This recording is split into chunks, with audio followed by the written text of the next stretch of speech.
Oh my god, I think I just... Dang. Rats! 1, 2, 3, keep it going now!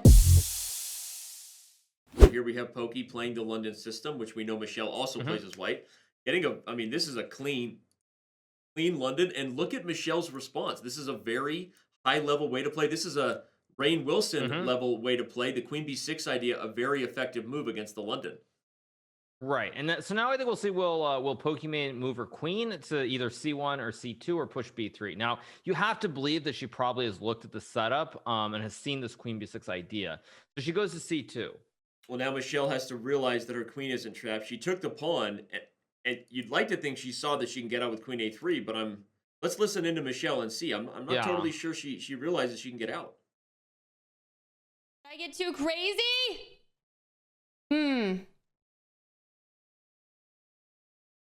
Oh my god, I think I just... Dang. Rats!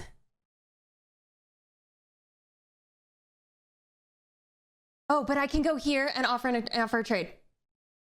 Okay. Okay, she saw it. Okay, Julio? wow. Inevitably, and this is beyond just the basics of the game, is you need to be aware of what pieces are on squares that don't belong. So like Sardos, for example, in the second game, he was unable to come up with this concept of knight 8 b6 c4. Now once you're past the stage of being a beginner, is beyond the basic develop your pieces, castle your king and so forth. Ooh, huge blunder. Yep. Huge blunder by Michelle. But as I was saying, I think at some point you need to start conceptualizing your piece and think what piece is not on the square, what piece is not where it should be, and how can I get it to the optimal square if possible. Right. Because I definitely sometimes think like that as well. No, you're right. And yes, Bishop D7 was just played, and we saw that eval bar go straight up, and Pokey doesn't have to be poked to do it. He just takes it. Yeah. Rook takes B7. Wow. She's in a great position. This is bad news for Michelle. Okay, now if she trades and sees A5, it's game over. Yeah. If she sees Rook E1 check, that's also good. But I don't think it's necessary. True. Just trading and playing A5 for sure. Yeah. Shout out to Michelle, though. Again, obviously Black is losing, but good critical thinking. She's trading the Rook. Oh, what was that? Oh my gosh. Oh, was that a mouse? No. What was Rook E5? Oh my gosh. Wow. Howie. Really sleep. Oh man. She could okay, now let's see. It's still a game. Wow. Knight F3 is a great move, by the way. Yeah, Knight F3 is a great move. Jinx 1 through 10, you owe me a Coke. Jinx. Wow. Oh, what is Rook D4? Now you what? Oh, whoa, okay. What is going on here? No, and then she gave check. Can't see it, but my toes are curled beneath the desk. Here. Man. Rook was hanging. Wow. Oh my god. Girl. Woo! Wow. Oh my god. Yeah, I mean, this is why, as I've said before, time really does matter in these matches. Because again, when players get low on time at this level, especially, the moves don't feel natural. And the problem with playing knight takes d4 is now Black just takes the rook. Black cannot take the knight. There are not multiple options. So king f2, of course. Now again, there still could be forks. I really think it's anyone's game here. Yeah. But I do think Michelle is likely going to win at this point because of the time situation. But we'll see. And she does know how to checkmate with the king and rook, as she already said earlier today. She said she did it. She said she made errors. So I'm not 100% sure. But Pokey has to move. Like, you just cannot lose this game on time. I think Let's actually out of all Michelle. the things, we haven't checked in much. Let's see what she's thinking here. No. Okay, so we are gonna get this pawn.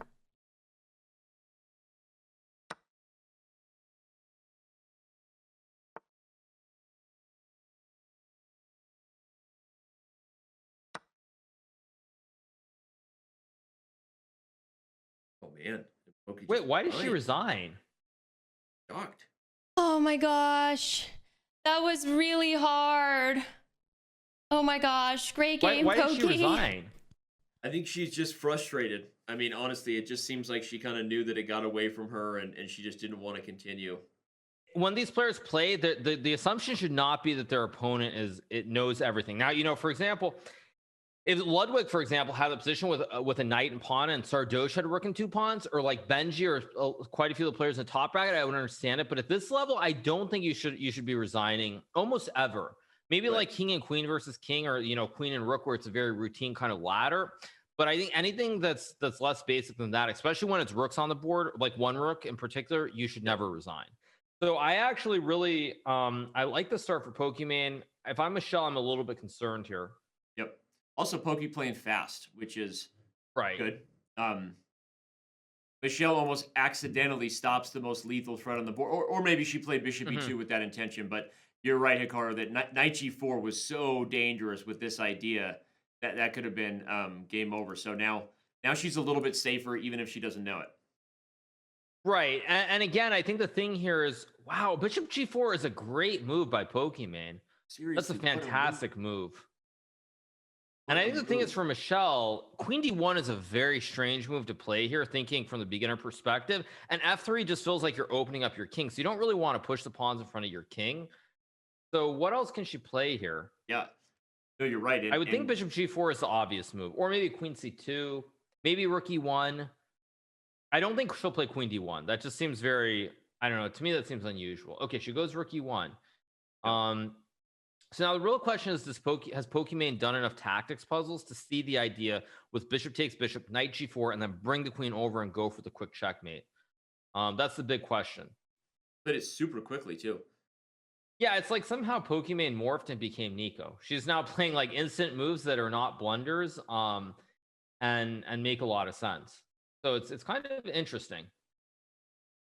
Yeah, Poki has good choices now. The good thing for black is there's almost like several good ways to play it. You can make one natural move, retreat the knight to another natural square. They're all going to lead to positions where white's king is still under fire. So, and 95 would be really good here, rather than going all the way back to f6. Right, but again, I think the fact that Pokimane is moving fast is a good sign. After that previous game, like. And it's interesting because I feel like so far in this game, at least when she's moving fast, she's actually playing better moves than when she's thinking. And it's like, it's the same thing as like with Sardoche. When he was in that blitz game and he was just trusting his instincts and moving, he played much better than it seems like he probably would have played if he had been thinking. So she is playing really, really well so far. No, agreed. In fact, you remember the moves that the couple moves that were bad in game one were the moves she stopped to think about, including the rook e5 blunder, right? When she was was kind of just feeling the flow and going with it. He was playing better. Yeah, now it's getting scary. Okay. I mean, rook a8's the best move. You can move the knight to d3, maybe. Right. And it's hard because that's why you didn't like knight b2, because it's almost even harder now, right? It felt natural, but oh, rook takes rook. Oh, will she see it? Rook takes rook. Sam Copeland. Will she see rook takes rook? It's again, this is the problem. Getting, I think, maybe a little bit too discouraged and moving too fast at the critical moments. That was a big mistake there. Rook takes rook would have been winning. Yeah, so I mean, tough spot for Poki here. I mean, she is doing she is doing well, but it's tough spot here. And now there moves like h5, h6. I think she should probably just play h6 here to get her king out of the and she blunders the back ranker. Checkmate. Sheboygan, Wisconsin. Wow. Yeah, there's almost no way Michelle doesn't see it here. Oh no, she did see it too. Look at that. I mean, great for Michelle. Bad no, for but Poki. Michelle sees the other order. She sees the other order with rook b8 first. Okay.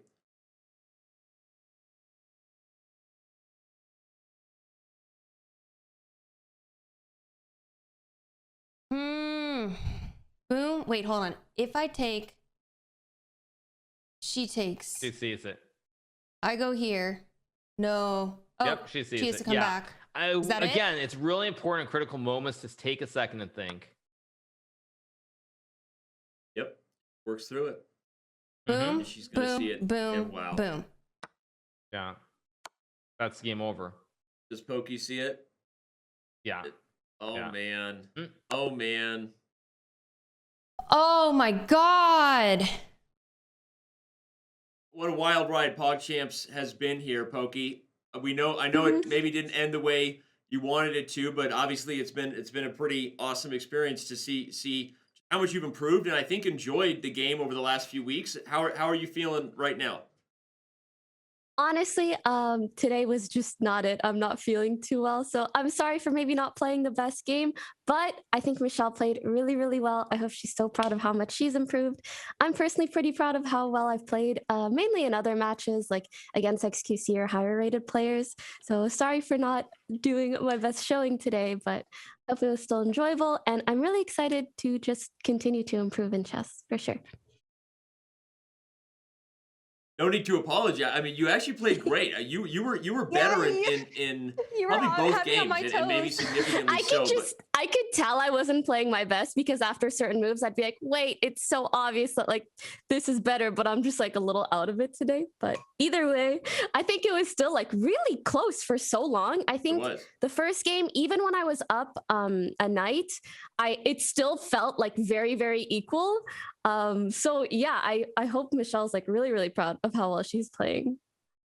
Oh my gosh, I reflect the same back to you, Pokey. I actually watched before, like, first thing I did to learn chess was to watch your and Hikaru's London lesson. So that's why I play London too. And I was like, oh, we Yeah, both I play noticed. London. And then I think realized it's I so had to learn funny. the anti-London. I could tell by the way that you were playing, it was very anti-London, and I haven't really practiced against that or looked it up. So good on you for preparing. Well, you did so awesome. It was I was sweating hard over here. Well, congrats. I'm excited to see you play in the finals. Thank you so much. And it's so nice to meet you. I love watching Nice your to meet stream. you as well. Thank you. You're so sweet. Well, Michelle, over to you then on that note. I mean, you have been grinding as Michelle much as finals. anyone over the last few weeks, right? And you're now knocking on the door to winning maybe the consolation bracket. You're the first one to punch her ticket into the final. So I know today was wild, right? Some very close games with Pokey, but how are you feeling having won 2 matches in one day, getting set for the final? I'm feeling really excited and just energized. The chat has been so wonderful and supportive, emote only, obviously. Um, and just it's wonderful getting to be a part of the chess community, and you guys are so welcoming. And I feel like I have a little bit of advantage just already having played Tubbo. Obviously, he's played me as well. But going back against Lil Bro Tubbo, I'm sure he'll have his steel drum and ukulele out. So all bets are off. It's going to be all out war. I'm rooting for you. Get him. Thank you. Michelle, I know all your fans are greatly looking forward to whatever amazing piece you put together for your YouTube channel when this is done. So what a story it might be if you go all the way and win the finals in the consolation bracket. So we wish you luck, and we can't wait to see you there. Pressure's on. And all right, well, thank you, ladies, and enjoy your weekend. Thank you guys. Thank Have a good you. one. Bye. Bye.